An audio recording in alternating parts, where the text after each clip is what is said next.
కుమారుని ఘనపరచని వాడు ఆయనను పంపిన తండ్రిని ఘనపరచడు. నా మాట విని నన్ను పంపిన వాని యందు విశ్వాసముంచువాడు నిత్య జీవము గలవాడు.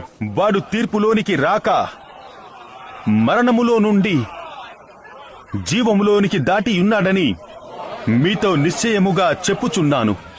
మృతులు దేవుని కుమారుని శబ్దము విను గడియ వచ్చుచున్నది, ఇప్పుడే వచ్చి ఉన్నది. దానిని వినువారు జీవింతురని మీతో నిశ్చయముగా చెప్పుచున్నాను. తండ్రి ఎలాగూ తనంతట తానే జీవము గలవాడై ఉన్నాడో అలాగే కుమారుడును తనంతట తానే జీవము గలవాడై యుండుటకు కుమారునికి అధికారం అనుగ్రహించెను.